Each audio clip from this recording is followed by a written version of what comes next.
So for me, I've had this channel called J Lou Views for a while. And let's see, I've actually had this channel since 2007, believe it or not. This channel kind of started out as just a place where I was documenting different videos. I have some that are unlisted.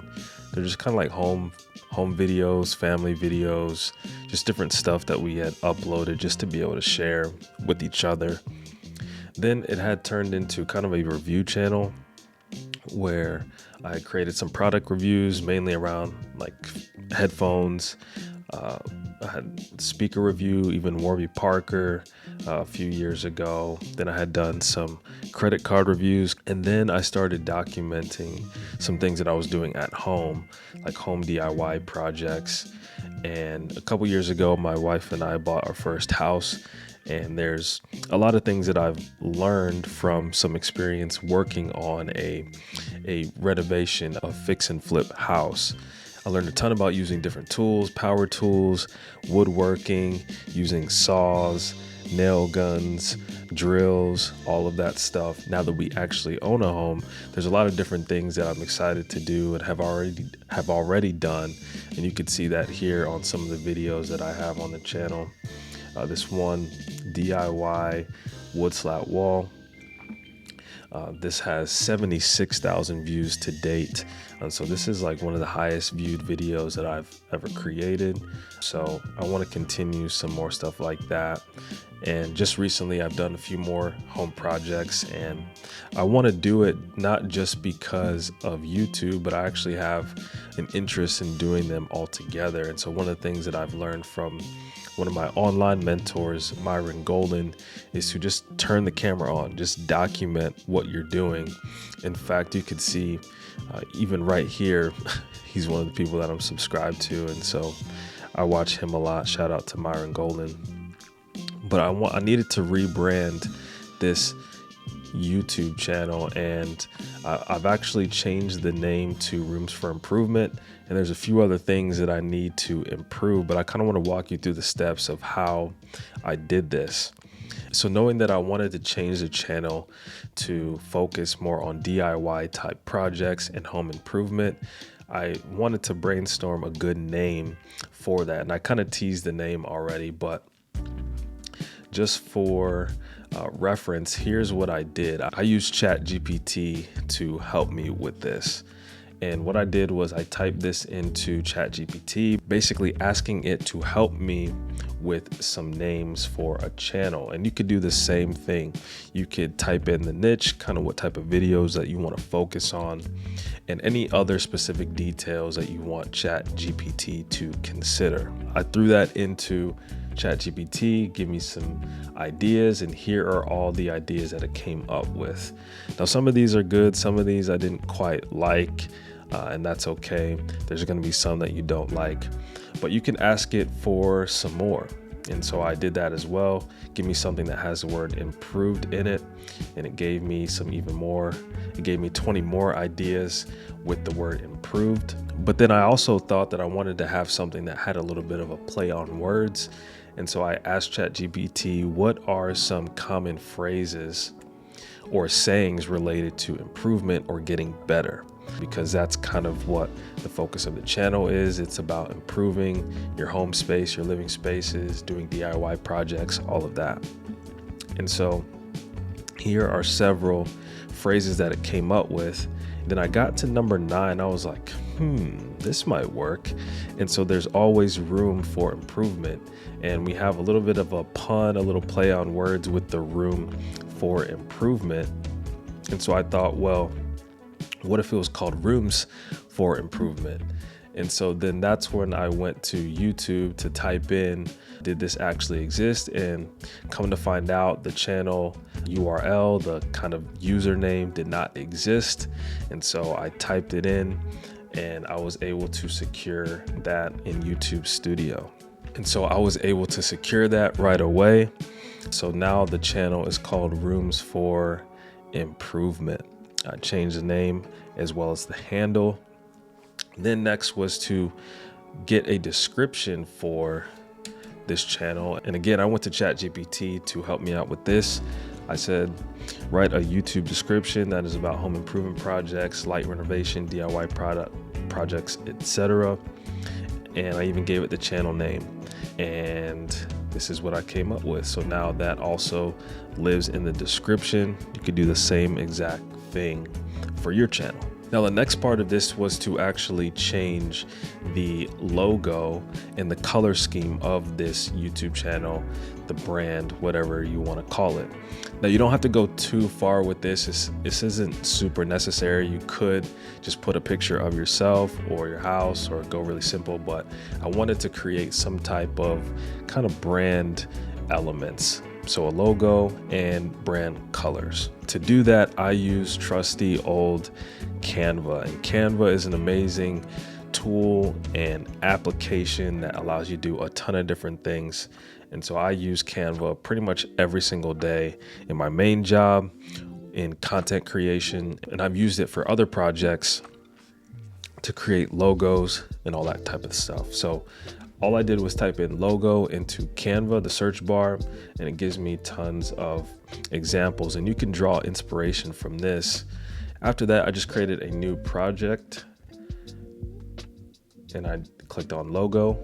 And so the first thing I did was type in house, because I knew I wanted to have some type of element for the house. So I really like this modern house one because it has a modern look to it. And it's very sleek, it's simple, it's easy. I like the text format. And I actually have an example of that here. And here's kind of how I worked through it. So I started with this mock-up of a logo, and I liked this part of it, but I wanted all of this space here to be blank. And so what I had to do was actually grab a square to basically block out this area here. I didn't want those extra elements. I wanted it to just be blank because I might put certain letters inside of here. And so with that, this is the wrong color. This color just basically needs to match the background color here. And so that color is this one.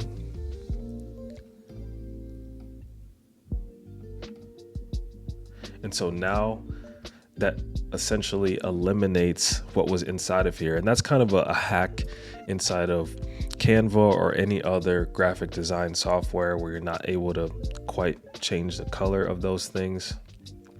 In fact, I actually didn't even need to do that, just to show you how we could change this altogether. So it does have the elements of the other two. You can change the color of these other two elements here, these little rectangles. And so you could just change that to the background color, change that to the background color, and you've solved it. And so for the color scheme, I also went back to ChatGPT and I asked, give me a good color palette for a gender neutral brand that is about DIY projects, home renovation, home products, and I just said that it was a YouTube channel. So it gave me some good options: slate gray, warm beige, turquoise, burnt sienna, olive green. And then what I also did is I asked it to give me the color codes. So basically, if you don't know what color codes are, this allows you to basically, each color has a code to where it's universal across different graphic design platforms, website builders, and you can paste the color that you want in the color code bar. So if I wanted to copy that burnt sienna, then I could just copy this 6-character code and then boom, there it is. Then I can go into another program, copy that same code, and then it matches it exactly. So this is great if you're working in different programs or apps and you want to be able to keep your colors consistent. Highly recommend. It's super powerful to use those color codes if you didn't already know what those were. And so you could save those, but I'm in the process right now of picking the color code, and ChatGPT gave me this soft gold color, which I actually really like, which is this one right here. And then I changed the name to Rooms for Improvement, and I just got this little subtitle there, just DIY projects. And that is pretty simple. I think I might go with this for now. I did change the background to white, but For now, this looks pretty good. So I'm gonna export this, download it as a PNG file. And we're going to change this. And then we'll also want to create a YouTube channel banner. And when creating a YouTube channel banner, I highly recommend that you use something like this, because the dimensions that they give you here on YouTube make it so when you're designing it, it's only going to show this little portion here on desktop. So it's really just a slim portion of this. And so you want to be able to design what it is that you're designing inside the safe area. That's primarily what's going to be seen when people come onto your channel page. So this is from Veed. Shout out to them. You can download this template just to make sure that your design elements are in the right spaces. So this is one that I created for Create Contently. I've got most of my design elements in that center spot, like you see here. And so we're going to do the same thing for Rooms for Improvement. And I'm basically going to template this, where I just put the logo here in the center, little subtitle, and go from there.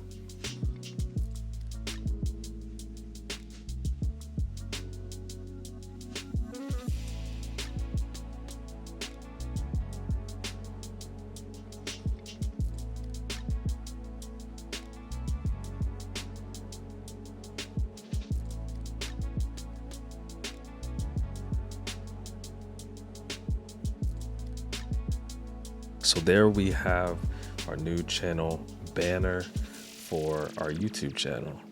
And the only thing I might add is like just some pattern stuff in the background, something just to give it a little bit more character. That is very subtle, but it just outlines kind of a little bit of this area, makes it a little bit more visible amongst kind of the speckle in the background. So I like how that looks. You can see that that banner here, you can see that this template here, this sizing guide, shows up right here when we go to upload our banner art. And so all of our elements fit nicely inside of that. Even these 3 columns fit nicely as well. So pretty solid. So now in just a short amount of time, we have changed our branding on our YouTube channel. We could have even started from scratch if we wanted to, but since we already had this channel and it's still relatively small, even though I've had the channel for a while, but really starting to be intentional about the content that goes on that channel, we were able to change the name, find the handle, create the logo and the color scheme of our channel. So now we're ready to get rolling onto more ways that we can create content for this brand. So make sure that you subscribe to this channel, not just the one that you're watching, but the channel that we just created and modified, Rooms for Improvement. And if you're just starting YouTube, make sure you check out this playlist of videos. These are the things that I wish I knew when I first got started creating content on YouTube. Check those videos out. I know that they will be helpful. Thanks so much for watching, and until next time, I will see you later.